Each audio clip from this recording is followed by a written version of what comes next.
Hello students, myself doctor M Ansari.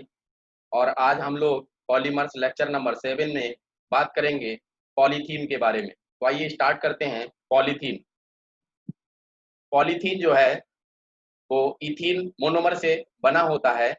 Molecular formula of ethene जो है वो CH2 double bond CH2 होता है। सपोज करिए कि अगर हमने इथीन के n नंबर ऑफ मॉलिक्यूल्स को लिया है, तो ये n नंबर ऑफ मॉलिक्यूल्स हमने लिए और n नंबर ऑफ मॉलिक्यूल्स को अगर हम लिखेंगे तो CH2 में बॉन्ड किस तरीके से ब्रेक होता है। देखिए, CH2 डबल बॉन्ड CH2 में से एक बॉन्ड ब्रेक होगा और ब्रेक होकर के इस तरीके की कंडीशन यहाँ पर बनेगी और ये कंडीशन बॉन्ड में कन्वर्ट होगी और n बॉन्ड्स इस तरीके से बनेंगे। जब इसकी रिपीटिंग यूनिट्स को लेंगे, रिपीटिंग यूनिट्स लेने पर क्या होगा, व्हेन सच मॉलिक्यूल्स कंबाइन, ये कंबाइन करेंगे रिपीटिंग यूनिट्स तो किसका फॉर्मेशन करेंगे, CH2 सिंगल बॉन्ड CH2 और ये होल n हो जाएगा। ये रिपीटिंग यूनिट्स होंगी जिससे पॉलीथीन बोलेंगे, इससे पॉलीथीन का फॉर्मेशन होगा। तो यहाँ पर इथीन आपका मोनोमर हुआ और पॉलीथीन इथीन की रिपीटिंग यूनिट्स से बना है, इसीलिए वो पॉलीमर हुआ। अब ये जो पॉलीथीन होती है आपकी, वो 2 टाइप्स की होती है, जैसा कि पहले भी आप पढ़ चुके हैं। लो डेंसिटी पॉलीथीन जिसको LDP बोलते हैं, आप डायग्राम में देख सकते हैं कि LDP क्या है। दूसरे टाइप की होती है HDP जिसको हम हाई डेंसिटी पॉलीथीन बोलते हैं। आप डायग्राम में देख सकते हैं कि हाई डेंसिटी पॉलीथीन क्या होती है। आइए अब हम देखते हैं लो डेंसिटी पॉलीथीन। इसी को हम लो डेंसिटी पॉलीएथिलीन भी बोल सकते हैं, मतलब LDPE भी बोलते हैं। लो डेंसिटी पॉलीथीन का जो मोनोमर है वो इथीन होगा। इथीन का molecular formula CH2 double bond CH2 है और ये मोनोमर की तरह काम करेगा। अब यहाँ पर इथीन के हम n मॉलिक्यूल्स को लेंगे और n मॉलिक्यूल्स आपस में कंबाइन करेंगे और कंबाइन करने के बाद पॉलीथीन का फॉर्मेशन करेंगे।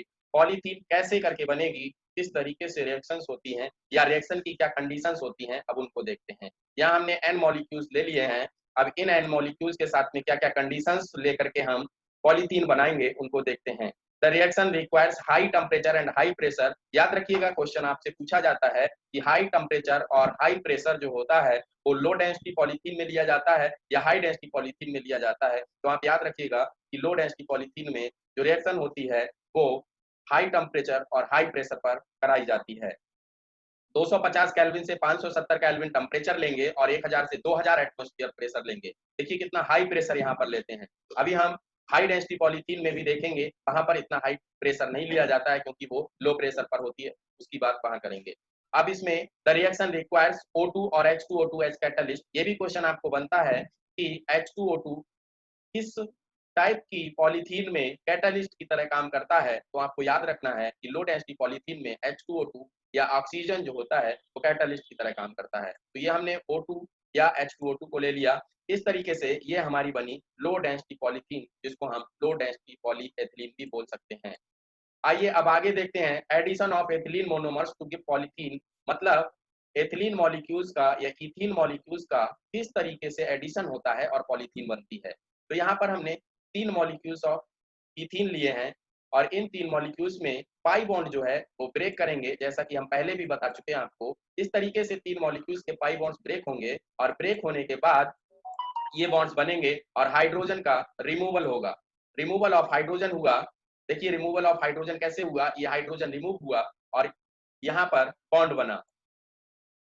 इस तरीके से ये बॉन्ड बना और बॉन्ड बनने के बाद ये आपका बनेगा like the many molecules monomer unite to give polythene. जब ये बहुत सारे मॉलिक्यूल्स आपस में जुड़ जाएंगे, जैसा कि हम बोलते हैं कि n नंबर ऑफ मॉलिक्यूल्स को लेंगे तो ये पॉलीथीन का फॉर्मेशन करेंगे। ये बन गई आपकी पॉलीथीन।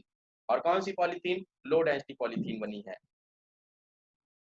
लो डेंसिटी पॉलीथीन या लो डेंसिटी पॉलीएथिलीन में प्रॉपर्टीज की बात करें तो इसकी प्रॉपर्टीज होती हैं, इट इज केमिकली इनर्ट, ये केमिकली इनर्ट होती है। It is tough but mechanically weak, tough होती है और मैकेनिकली वीक होती है। इट इज फ्लेक्सिबल, ये फ्लेक्सिबल होती है, डायग्राम में आपने देखा भी था। It is a poor conductor of electricity, main point है, इंपॉर्टेंट पॉइंट है, याद रखिएगा। अब यूजेस के बारे में अगर बात करें तो it is used in manufacture of squeeze waters, toys, flexible pipes. ये सब बनाने में लो डेंसिटी पॉलीथीन का यूज किया जाता है। आइए अब हम बात करते हैं एग्जांपल्स की। Insulation for cables, packaging bags, making toys, इन सब में यूज किया जाता है लो डेंसिटी पॉलीथीन का। आइए अब हम बात करते हैं हाई डेंसिटी पॉलीथीन के बारे में, जिसको हम शॉर्ट में HDP बोलते हैं और इसी का दूसरा नाम होता है हाई डेंसिटी पॉलीएथिलीन, जिसको हम शॉर्ट में HDPE बोल सकते हैं। मोनोमर यहाँ पर भी हम लोग इथीन यूज करेंगे और इथीन के यहाँ पर हमने n नंबर ऑफ मॉलिक्यूल्स को लिया। यहाँ पर हम 2 मॉलिक्यूल्स में आपको पाई बॉन्ड ब्रेक करके दिखाएंगे कि बॉन्ड का फॉर्मेशन किस तरीके से होता है।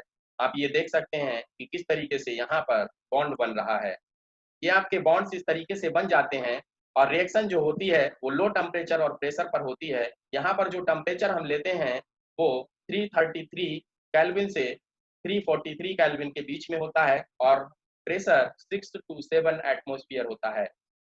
इन प्रेजेंस ऑफ कैटालिस्ट, ये मेन पॉइंट है। यहाँ पर जो कैटालिस्ट यूज किया जाता है उस कैटालिस्ट को हम जेगलर-नट्टा कैटालिस्ट के नाम से जानते हैं। जेगलर-नट्टा कैटालिस्ट आपका होता है C2H5 का whole thrice Al plus TiCl4 triethyl aluminium plus titanium tetrachloride. याद रखिएगा जेगलर-नट्टा कैटालिस्ट आपसे बहुत ज्यादा पूछा जाता है। ये भी क्वेश्चन बनता है कि जेगलर-नट्टा कैटालिस्ट लो डेंसिटी पॉलीथीन बनाने में यूज होता है या हाई डेंसिटी पॉलीथीन बनाने में यूज होता है। कंडीशंस याद रखिएगा, लो डेंसिटी पॉलीथीन में आपने हाई टेम्परेचर हाई प्रेशर लिया था, जबकि हाई डेंसिटी पॉलीथीन में लो टेम्परेचर लो प्रेशर ले रहे हैं। लो डेंसिटी पॉलीथीन में आपने ऑक्सीजन O2 या H2O2 को एज अ कैटालिस्ट यूज किया था, जबकि हाई डेंसिटी पॉलीथीन में आप Ziegler Natta catalyst as a catalyst use कर रहे हैं। यहाँ पर इस तरीके से आपका N लग जाएगा और ये बनेगी आपकी पॉलीथीन। कौन सी पॉलीथीन? High density polythene. आपने पहले ये भी पढ़ रखा है कि हाई डेंसिटी पॉलीथीन एग्जाम्पल होता है लीनियर पॉलीमर का और लो डेंसिटी पॉलीथीन एग्जाम्पल होता है ब्रांच पॉलीमर का। आप यहाँ देख रहे हैं कि high density polythene linear polymer है। तो इसका भी मोनोमर था आपका इथीन और पॉलीमर बना आपका पॉलीथीन। आइए अब हम बात करते हैं प्रॉपर्टीज के बारे में। तो प्रॉपर्टीज इसकी हैं, it is a translucent polymer. ये ट्रांसल्यूसेंट पॉलीमर है। It is chemically inert. ये पॉलीथीन भी केमिकली इनर्ट होती है।